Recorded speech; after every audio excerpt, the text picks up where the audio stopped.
Hey friends, welcome back to the Bald Booktuber. My name is Scott. Today I'm going to do one of the few things more intimidating than reading Shadow of the Torturer. I'm going to attempt to review it.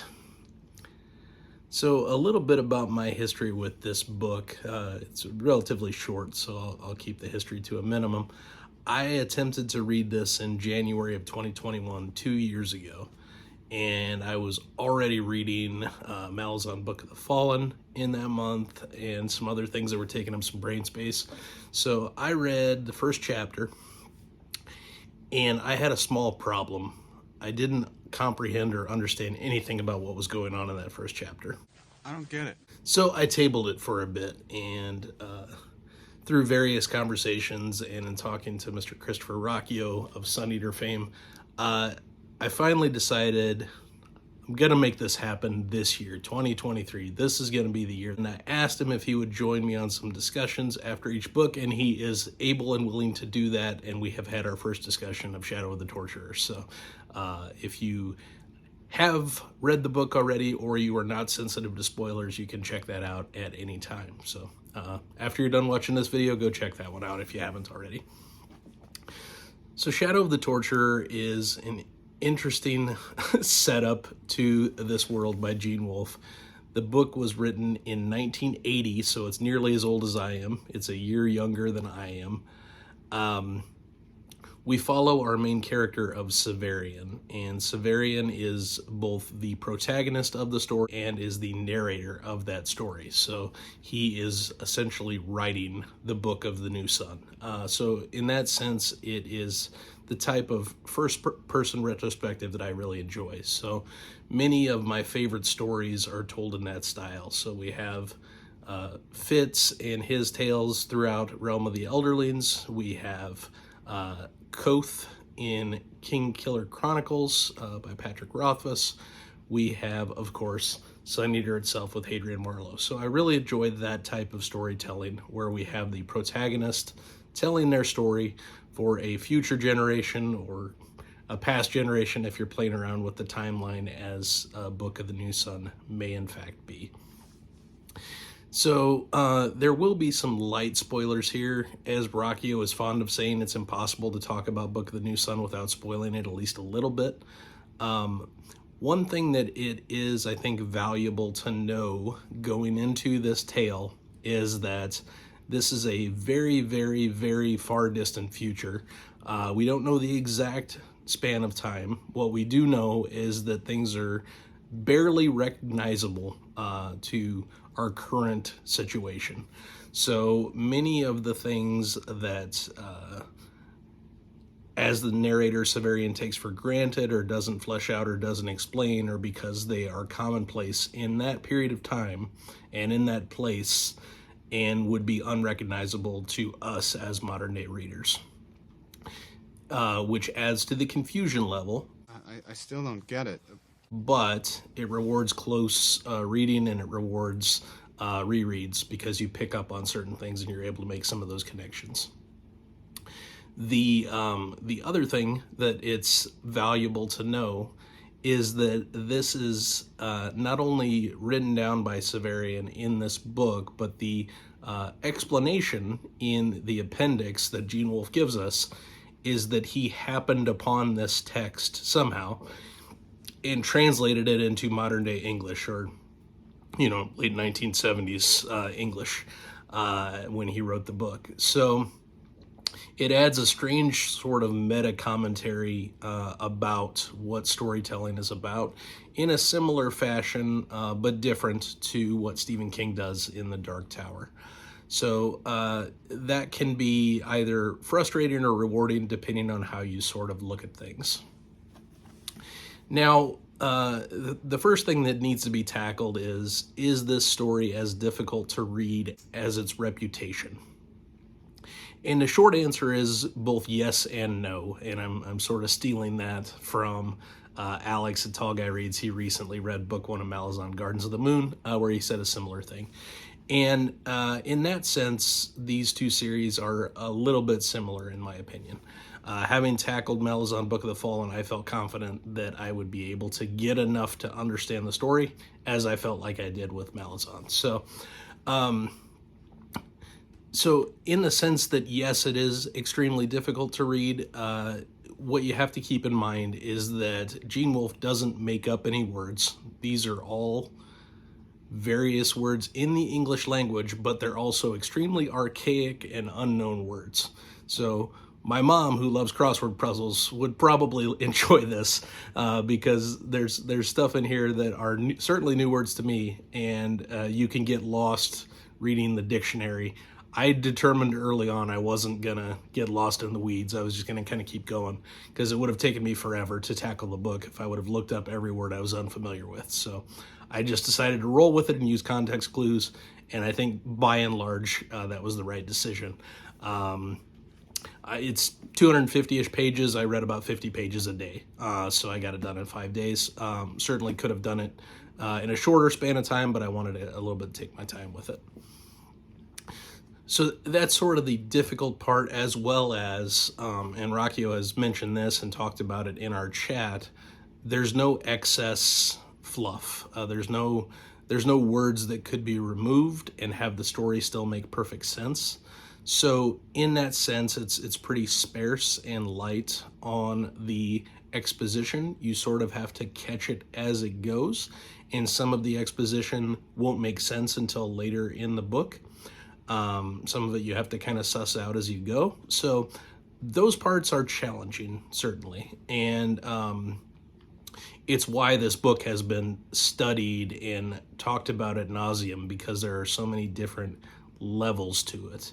There is the straight line version, which is sort of why part of the answer is no. You can read this just as a straight narrative of, we've got this royal torturer who does something he shouldn't do and gets exiled for it, and we follow his adventures along as he basically is banished and becomes a torturer / executioner in another part of the world, beyond the Torturers Guild where he has grown up. So those things can be read as a fairly straight narrative of speculative fiction. However, there's multiple levels. We've got the symbolism, we've got the metaphors, we've got all of the religious subtext, we've got all those things that are built into it as well. And if you want to delve into those deeper levels, that's where the additional resources come in, like watching videos about Shadow the Torturer, which I've done, having discussions about it, which I've done, reading books about Book of the New Sun, which I haven't done yet, but I'm sure I will at some point, going out to websites, etc., etc. There's many different ways to appreciate this book. Obviously, I'm only on book 1 of 4/5, if we count Earth of the New Sun, which I will be reading, so I guess I should count that. So it's going to be an interesting journey. I'm going to take my time with it. I'm going to have my conversations along the way. I'm going to watch videos along the way to help me better understand what's going on. But it is something I would encourage for hardcore sci-fi fantasy fans that want something different. Because in some ways this book isn't anything like I've read before, and I've read a lot of fantasy and a decent amount, though not an extreme amount, of sci-fi. What we should probably start with is Severian, the main character, and again, some light spoilers here. So we learn immediately, because he tells us as the reader that he has a perfect recall on everything. He remembers everything he has ever seen, smelled, tasted, touched. Anything that his 5 senses have experienced, he has perfect recall of. We know in sort of a meta way, because it's something that Gene Wolfe does, that he likes unreliable narrators. That's something he likes to write about and explore. So when Severian says his recall is perfect, the alarm bells go off a little bit. Like, we don't exactly know whether or not to trust him, but we think we probably don't trust him explicitly on that. And I asked Rocchio about this a little bit. And the basic idea is that we will learn more as we go, and he didn't want to spoil the entire story for me, so he didn't give me an explicit answer, which was fine. It's more of a read and find out. But I think that my theory, anyway, is that in Severian's own mind, he has this perfect recall. And because he can perfectly recall some details, he feels like he can perfectly recall all details. However, even in this first book alone, we see examples of him contradicting himself and or trying to make himself look better than he really is. So it's clear that he is an unreliable narrator, which is something that I happen to really like. And it's part of the reason why I like first-person retrospective, because unreliable does not necessarily mean bad. It could mean any number of things, so we're going to learn more about that as we go. The other thing that I really enjoyed about the story was the sword that he's given, Terminus Est, which is one of the coolest swords I've seen in fantasy or sci-fi, which is, big praise because I like swords. So the idea with this one is it's somewhat magical in nature, although not really. Based on its construction, it makes it hard to lift and easy to lower. I think I have those in the right order. And the idea is to, from a compassion or conscientiousness standpoint, if you're going to be willing to execute someone, you have to really be willing to heft up that sword. And then, once the decision is made, it makes it easy to lower. So, I think that's very, very cool. And the images I have seen of what it might potentially look like, including on the cover, are pretty cool. So in terms of kind of secondary characters and these kinds of things, they really, I guess if there's a criticism, they really sort of exist to flesh out Severian more so than anything else. There are 3 primary female characters in the story, and at some point or another, he falls in love with each of them. Part of this could just be because he has grown up in an environment that is all boys and men. So when he does interact with females, he immediately falls in love with them. If it's a female in this particular book, he will fall in love with the female, which is pretty interesting. So that is that.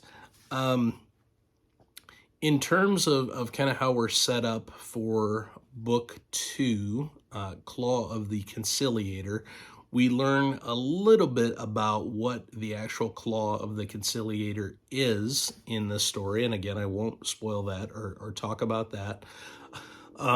So I'm guessing, and I'm probably wrong, that we'll learn more about the nature and possibly the history of that particular artifact in book 2. So I am definitely looking forward to that. I will plan on starting Claw of the Conciliator on day 1 of February, so I'm very excited about that. Probably going to be that, second or third week of February, I'll have my discussion with Rockio again with that book specifically, and into book 1 if we need to go back that far. But I know this has been rambly. It's a difficult book to summarize / explain. I'm doing my best, but my advice would be, if you have had any inclination or thoughts of starting it, you should just start it. And don't be intimidated by whether or not you're going to understand it. The short answer is you're probably not going to fully understand it, and that's perfectly fine. You can understand the book, again, as I said earlier, on different levels, and you don't have to worry so much about getting everything perfectly on that first pass of the book, because unless you are a brilliant person, and some of you out there probably are, you're not going to get everything that Gene Wolfe intended on that first pass. So don't let that deter you. So I think we'll wrap up there. I hope this was somewhat useful information. I really did enjoy this book quite a lot. That's the good stuff. I ended up giving it 5 of 5 stars on Goodreads. I rate based entirely on personal enjoyment of a book. I don't look at critical aspects of it or how well authors do certain things or any of that kind of stuff. It's just, did I like the book a lot or not? And I really enjoyed this book, and I gave it 5 Stanley nods with no hesitation or reservations. So I'm hopeful that Some of you have read the book. If you have, please let me know in the comments on what you thought of it. If you're considering reading the book, I would encourage it. Please let me know that in the comments as well. Until next time, my friends, publication order always.